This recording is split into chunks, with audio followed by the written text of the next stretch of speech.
We're here because free speech is under attack. We're here because people are being convinced that socialism works. We're here because people are being judged guilty until proven innocent. We are fighting back with facts. This is not a safe zone, so buckle up, Buttercup. This is the raw, naked truth.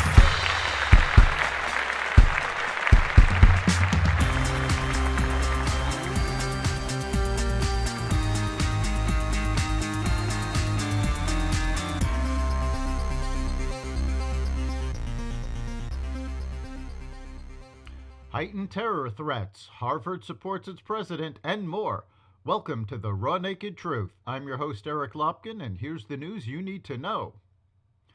The FBI and the Department of Homeland Security are warning the public of heightened threats to public safety this holiday season and through the winter associated with the ongoing Israel-Hamas conflict.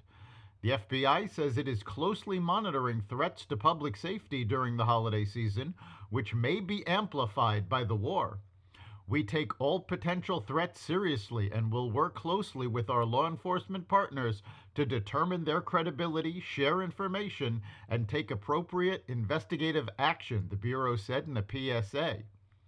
Per an assessment from the FBI and DHS, ongoing tensions related to the conflict between Israel and Hamas likely heighten the threat of lone actor violence targeting large public gatherings throughout the winter, including holiday-related, faith-based, New Year's Eve, and First Amendment-protected events related to the conflict.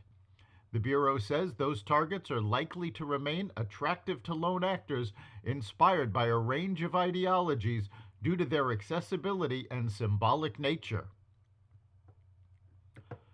Harvard's board expressed unanimous support Tuesday for the university's president, Claudine Gay, after she and two other university leaders faced intense criticism over their testimony during a congressional hearing on campus anti-Semitism tied to the Israeli-Hamas conflict.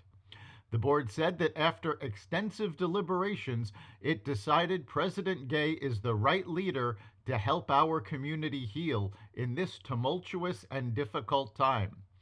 Gay and the presidents of the University of Pennsylvania and MIT gave what the Boston Globe described as legalistic and equivocal answers when asked during the December 5th hearing whether calls for the genocide of Jews violated school rules. Some alumni, wealthy donors, and lawmakers pushed for their removal. UPenn President Liz McGill resigned Saturday. A Harvard student on Tuesday stated that the decision to keep President Claudine Gay after her controversial testimony at the hearing and plagiarism allegations is part of a toxic culture on campus. I think what is happening is horrible for the institution, horrible for many members of our community, including our Jewish brothers and sisters, Harvard Law student Matthias Mayesh said. On top of taking heat for her testimony at a congressional hearing, reports about Gay's academic writings were also addressed by Harvard officials. The Manhattan Institute's Christopher Rufo and journalist Christopher Brunette published instances of what they said were problematic sections of her PhD dissertation that violate Harvard's own stated policies on academic integrity. The USS Mason shot down another Houthi rebel drone over the Red Sea on Wednesday, following reports that militants were attacking a nearby vessel. No damage or injuries were reported in the incident. U.S. Navy forces received reports of Houthi skiffs attacking the motor vessel Ardmore Encounter on Wednesday, with reports saying militants fired 2 missiles at the vessels that missed, according to a U.S. defense official. The official says that the U.S. has not confirmed the nature of the Houthi drone, but it is believed to have been a one-way attack drone.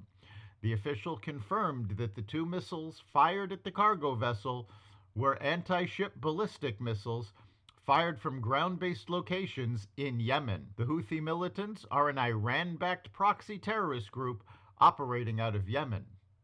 The Biden administration launched a 4th round of sanctions against senior Hamas officials and the terrorist group's supporters on Wednesday. The U.S. says the sanctions have been closely coordinated with efforts by the United Kingdom as well. The 8 targets play a major role in both operating Hamas and handling the terrorist group's finances, the administration says. The United States is imposing sanctions today on 8 Hamas officials and facilitators for their actions representing the group's interests abroad and managing its finances.